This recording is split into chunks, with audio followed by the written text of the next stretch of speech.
नमस्कार। संस्कार civil services में आप सभी का हार्दिक अभिनंदन है। मेरा नाम नित्यम कुमार गौरव है। जैसा कि आप लोग जानते हैं कि व्यस्ततम शेड्यूल होने के बावजूद भी हम लोग कोशिश करते हैं कि आप लोगों के समक्ष 2-4 छोटी-मोटी सुझाव प्रस्तुत किया जाए और उसको मैं करता भी हूँ। आज उसी कड़ी में मैं कोशिश कर रहा हूँ कि बीपीएससी मेंस का प्रिपरेशन कैसे किया जाए, आंसर राइटिंग कैसे किया जाए। हमारे पास समय बहुत कम है, मेंस सर पे है, रिजल्ट आने वाला है, छठ के बाद 15-14 तारीख तक आ ही जाएगा और ऑप्शनल की भी प्रिपरेशन करनी है। इन सभी के बावजूद और सिलेक्शन भी लेना है। इन सभी के बावजूद हम लोग ऐसा कोशिश करेंगे कि परस्पर सहयोग से न केवल बेहतर परिणाम दें, बेहतर रिजल्ट दें, बल्कि संघर्ष का जो एक दौर चल रहा है उसका अंत हो। आज हम लोग, क्योंकि हमारे यूट्यूब चैनल, फेसबुक पेज पे बहुत सारे, व्हाट्सएप ग्रुप पे बहुत सारे कमेंट करते हैं कि मेंस के बारे में कुछ बताइए, और तो उसी को देखते हुए हम कोशिश कर रहे हैं कि अगर हमसे कुछ हो सके तो हम आप लोगों का ज़रूर सहायता करेंगे। लेकिन इससे आगे बढ़ने से पहले एक छोटा-सा रिक्वेस्ट है कि जिन दोस्तों को हमारा सुझाव अच्छा लग रहा है उनको तो आभार है, और जिनको अच्छा नहीं लग रहा है उनको भी आभार मैं व्यक्त करता हूँ कि कम से कम आपको अच्छा तो नहीं लग रहा है। क्या होता है ना कि अगर आप कोई काम कर रहा है, उसको अगर डिमोटिवेट करेंगे तो जो भी वो करना चाह रहा है वो नहीं कर पाएगा। अगर आपको अच्छा नहीं लगता है तो आप एक छोटा-सा सुझाव लिख के दे सकते हैं, क्योंकि कोई सुझाव अल्टीमेट नहीं होता है और एक बेहतर समाज का निर्माण हम लोग मिल बैठ के ही कर पाएँगे। तो अगर किन्हीं को लग रहा है कि लगता है कि ऐसा नहीं, ऐसा होना चाहिए, तो उनका स्वागत है। आप कमेंट करिए आपके विचार को, यहाँ पे हम कोशिश करेंगे कि समाहित करके प्रस्तुत करें। आपका बहुत ही स्वागत है विचार रखने के लिए। समय को देखते हुए हम आगे बढ़ते हैं कि बीपीएससी मेंस के लिए हम क्या करें। जैसा कि पता है कि जीएस1, जीएस2 300 मार्क्स का होता है। 600 मार्क्स हमारे सिलेक्शन के लिए बहुत ही महत्वपूर्ण होते हैं। सबसे महत्वपूर्ण मुझे लगता है कि जीएस1 का पेपर होता है। जीएस1 में आपका हिस्ट्री होता है, उसके बाद करंट अफेयर होता है और डीआई होता है। सबसे महत्वपूर्ण हिस्ट्री और डीआई होता है। हिस्ट्री में 3 क्वेश्चन होते हैं। अगर आप अच्छे से लिखेंगे, क्योंकि सब टॉपिक वेल नोन है, सबको पता है, मटेरियल सबके पास है, बस लिखने का तरीका नहीं पता है, जिसकी वजह से विशेष करके हिंदी माध्यम के जो छात्र हैं वो बहुत पीछे चले जाते हैं। तो हम कोशिश करेंगे कि अगर हमारे अनुभव से आप लोगों को कुछ फायदा हो सके तो मेरे लिए सौभाग्य की बात होगी। हिस्ट्री है, हिस्ट्री में अगर आप कोशिश करेंगे कि 20 टॉपिक है, 20 टॉपिक को अच्छे से पकड़ बना लें तो 60 मार्क्स आपके हाथ में रहेगा। डीआई 72 मार्क्स का होता है। मेरे पास आरटीआई कॉपी है नहीं, अगर आरटीआई कॉपी मेरे पास अभी होता तो हम आपको दिखाते कि डीआई को 72 में कैसे 68, 66 मार्क्स लाया जा सकता है। अगर आप बेहतर तरीके से डीआई में 1-1 घंटा डेली टाइम देंगे तो आपको 60 से 70 के बीच में मार्क्स आएंगे, जो आपके सिलेक्शन में क्रांतिकारी साबित होगा। तो अगर 60 हिस्ट्री में आता है और 65 से 70 अगर डीआई में आता है तो 125 मार्क्स हो गए। और करंट अफेयर का 3 क्वेश्चन होता है। अगर करंट अफेयर को अच्छे से प्रिपरेशन कर लें, हम ज़्यादा मार्क्स नहीं लेते हैं, 16 भी मार्क्स लेते हैं, तो 16 3 जा 16 3 जा 48, 50, अर्थात 170 से 180 के बीच में आप ला सकते हैं, मेहनत करें तो। लेकिन कभी कभार ऐसा होता है कि आप अच्छा लिखते हैं फिर भी आपका मार्क्स 160-70 के बीच में आता है, तो वो तो उसमें हमारे हाथ में कुछ नहीं है ना, आपके हाथ में है। आपके हाथ में है अपने स्ट्रेटजी के अकॉर्डिंग अच्छा परफॉर्मेंस देना। तो डीआई के लिए जैसे मेरे पास, हम क्या करते थे, डीआई में ये बुक है, डाटा इंटरप्रिटेशन एवं डाटा सफिशिएंसी, ये बुक होता है, अरिहंत पब्लिकेशन का बुक है। इसको आप खरीद सकते हैं। इसको खरीद करके इसमें एडवांस लेवल का, आप इसमें जाइएगा तो एडवांस लेवल का इसमें है, उसको बनाइएगा तो आपका डीआई, आपके डीआई के लिए ये यूजफुल हो सकता है। मेरे लिए तो हुआ था, डीआई हो जाएगा। उसके बाद हिस्ट्री के लिए 15-20 टॉपिक है। आप उसको, मटेरियल मार्केट में बहुत है, उसको बस लिखना सीखिए, कैसे लिखा जाए। हालांकि हम आगे हिस्ट्री को कैसे लिखा जाए, पॉलिटी को कैसे लिखा जाए, छोटा सा उदाहरण प्रस्तुत करेंगे। दूसरा करंट अफेयर है। करंट अफेयर को भी कुछ टॉपिक है जो ज्वलंत मुद्दा है, जैसे आईआर का मैक्सिमम आपको कवर करना पड़ेगा। उसके बाद रीजनल जो पॉलिटिक्स है उसको भी कवर करना पड़ेगा। तो उस पॉलिटिक्स में हालांकि हम बहुत कुछ लिख के रखे हैं कि रीजनल पॉलिटिक्स में क्या क्या आ सकता है, उसके लिए हम एक अलग वीडियो बना देंगे, इसमें बहुत ज़्यादा समय लग जाएगा। उसमें हम कोशिश करेंगे कि हिस्ट्री का अलग से टॉपिक और कैसे लिखा जाए उसको कर देंगे। डीआई को आरटीआई कॉपी के साथ जोड़ करके हम आपको रिप्रेजेंट कर देंगे। और करेंट अफेयर का क्या क्या मेरे अनुसार क्या टॉपिक हो सकता है, उसको हम एक लिस्ट बना करके और कहाँ से पढ़ा जाए वो हम आपके समझ अगले वीडियो में रखने की कोशिश करेंगे। जीएस2 में अगर आप देखें तो पॉलिटी, इकोनॉमिक्स, थोड़ा सा ज्योग्राफी का पोर्शन आ जाता है और साइंस टेक होता है। पॉलिटी ऐसा चीज़ है कि आप मार्केट में जो भी नोट्स है सब से out of the box polity का टॉपिक आता है, एडवांस लेवल का पॉलिटी बीपीएससी का है।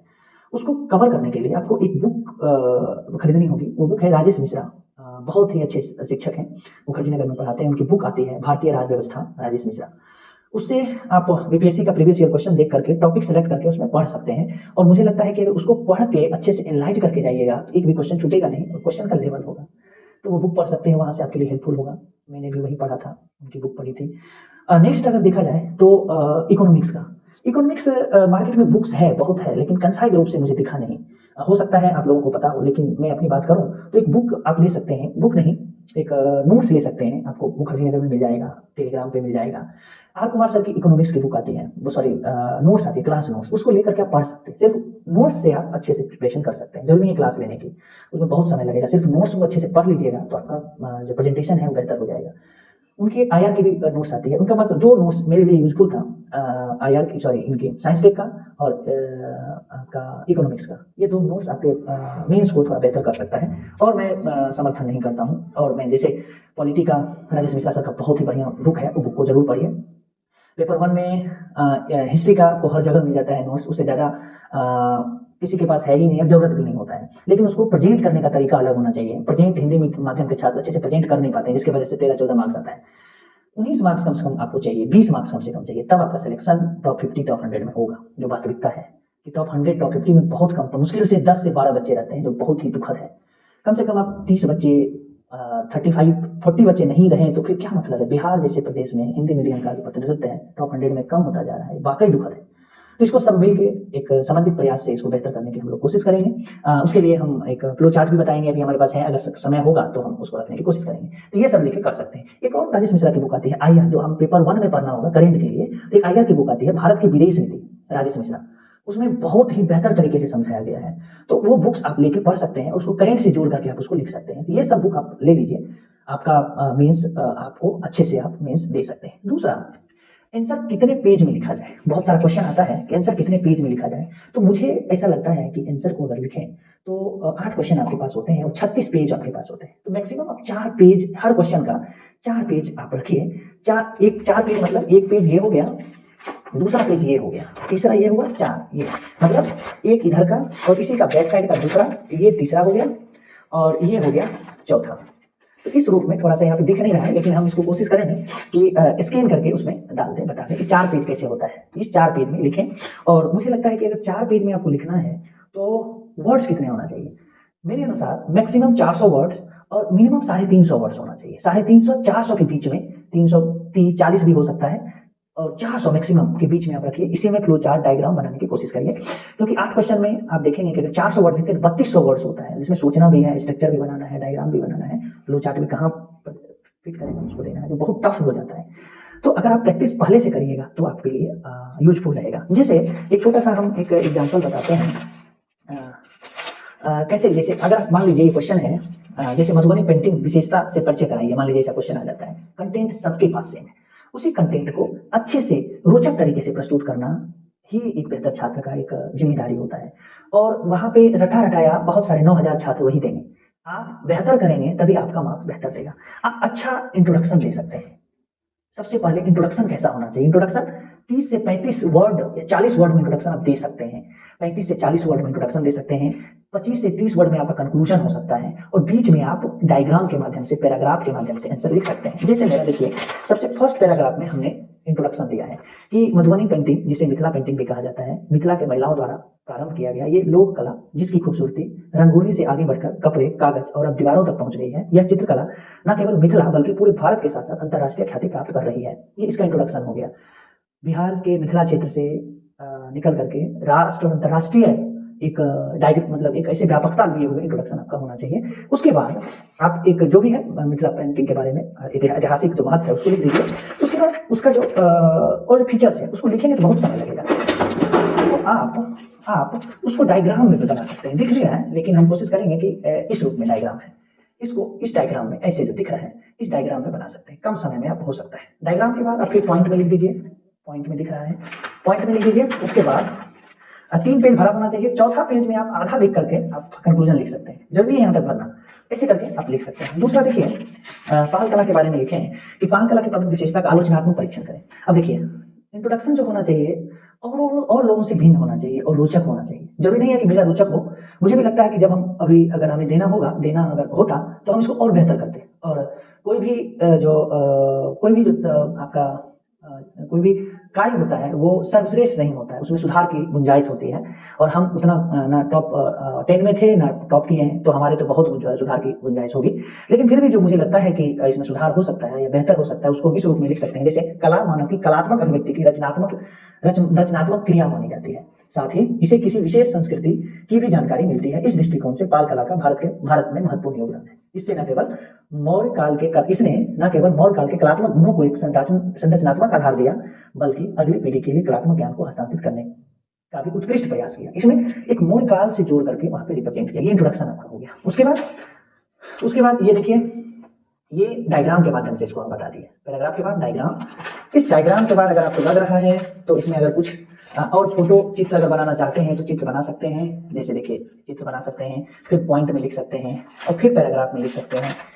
फिर अगर आपको लग रहा है तो कुछ पॉइंट लिख दीजिए, पैराग्राफ लिख दीजिए और कंक्लूजन लिख दीजिए। मेरा कहने का मतलब बस इतना ही है कि क्वेश्चन लिखें तो 400 वर्ड मैक्सिमम, मिनिमम 350 वर्ड। इसी में डायग्राम होना चाहिए। अब एक ही डायग्राम का यूज नहीं करना है, अलग अलग डायग्राम का यूज करना है, ताकि क्वेश्चन में थोड़ा सा संभावना बना दे। जैसे देखिए, पटना कलम के बारे में लिखे हैं तो इसमें अलग डायग्राम है, इसमें देखिए अलग डायग्राम लिख नहीं रहा है, हम कोशिश करेंगे स्क्रीन करके आप लोगों को देखें। उसके बाद अब देखिए, संथाल विषम आंदोलन का हम लिखे हैं जिसमें अलग डायग्राम है।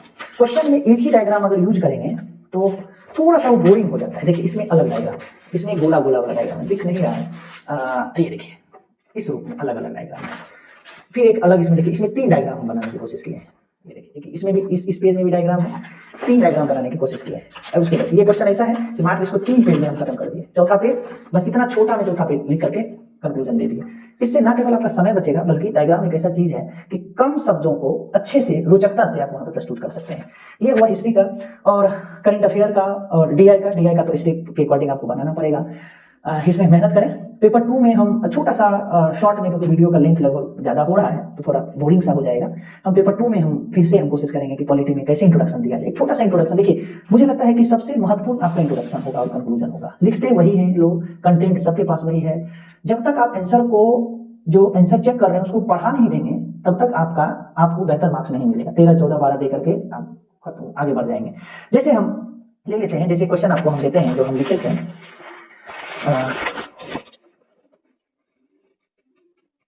जैसे देखिए, ये हम पहले लिखे थे कि भारतीय राजनीतिक दलीय व्यवस्था राष्ट्रोन्मुखी न होकर के व्यक्ति उन्मुखी है। इस तथ्य को बिहार राज्य के परिप्रेक्ष्य में स्पष्ट करिए।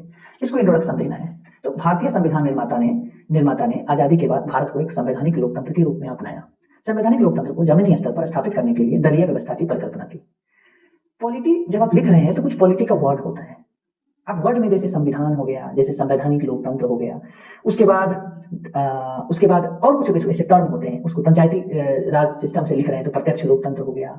संघीय शासन व्यवस्था से लिख रहे हैं या कुछ ऐसा शब्द लिख रहे हैं, सहकारी संघवाद, प्रतिस्पर्धी संघवाद, प्रत्यक्ष लोकतंत्र आदि जो शब्द होते हैं, जो की टर्म होते हैं, उसको आपको देना जरूरी होता है इंट्रोडक्शन में। जो लगता है कि क्योंकि आपका जो कॉपी चेक करेगा ना, वो कॉपी चेक करेगा कोई पॉलिटिकल साइंस के प्रोफेसर होते हैं, वो चेक करते हैं। उनमें अगर डेप्थ नहीं रहेगा तो वो चेक नहीं करते, आगे बढ़ जाते हैं। तो इसमें भी आप इंट्रोडक्शन दे सकते हैं। दलिया इसमें देखिए, इसमें भी आप डायग्राम, सब में डायग्राम दीजिए। देखिए, इसमें देखिए एक ही क्वेश्चन में हम 2 डायग्राम दिए हैं। देखिए, एक इस टाइप का डायग्राम है और इसमें देखिएगा एक इस टाइप का डायग्राम। दिख नहीं रहा है, हम कोशिश करते हैं कुछ और करने का ताकि दिखे। तो इस टाइप का है, तो इसको हम इस रूप में हम दे सकते हैं। और देखिए, तीसरा डायग्राम दिया है, इसमें 3 डायग्राम हमने दिया है, एक ये भी डायग्राम दिया है। उसके बाद कंक्लूजन हम फिर पैराग्राफ डाल के कंक्लूजन। अतः देश में समृद्धता तथा राष्ट्रीय एकता, अखंडता और लोकतंत्र का बेहतर क्रियान्वयन के लिए जरूरी है कि दलीय पद्धति व्यक्ति उन्मुखी ना होकर के राष्ट्रोन्मुखी हो।